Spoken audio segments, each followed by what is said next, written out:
కేటీఆర్ మాట్లాడే తీరు చూస్తే దొంగల హక్కుల కోసం కొట్లాడే నాయకుడిగా కనబడుతున్నావు తప్పితే నువ్వు ప్రజల కోసం ఉన్న నాయకుని నువ్వు కొట్లాడితే ఎవరు నమ్ముతారు? ఫస్ట్ మీ ప్రతి ఒక్క మీ కుటుంబ సభ్యులంతా కూడా ఏదో ఒక దోపిడీ చేయడం, దాన్ని ప్రొటెక్ట్ చేసుకోవడానికి దబాయించడం. ఇలా నేను ఒక మాట అంటున్నా, ఏసీబీ నువ్వు ఉన్నప్పుడు కూడా ఉన్నది కదా, ఏసీబీకి రూల్స్ నువ్వు ఫ్రేమ్ చేస్తావా? దొంగలు రాస్తారా ఏంది రాజ్యాంగం?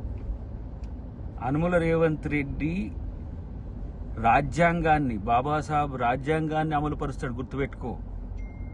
నీలాంటి దొంగలకు, దబాయింపులకు, లేకపోతే దోచుకొని బాగా ఉన్న దమ్ముతోని ఏదో దన్నుతోని నేనేదో చేస్తా అని చెప్పి వాళ్ళ నీళ్ళను మభ్యపెట్టినట్టు ప్రభుత్వాన్ని మభ్యపెట్టలేరు, గుర్తుపెట్టుకోండి.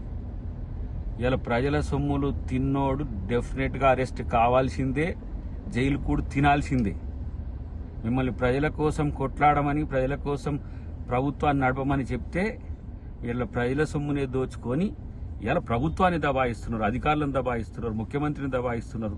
మీ దబాయింపులు దేనికి? మిమ్మల్ని రక్షించుకోవడానికి. మీ వల్ల ఒక్కరికి లాభం లేదు.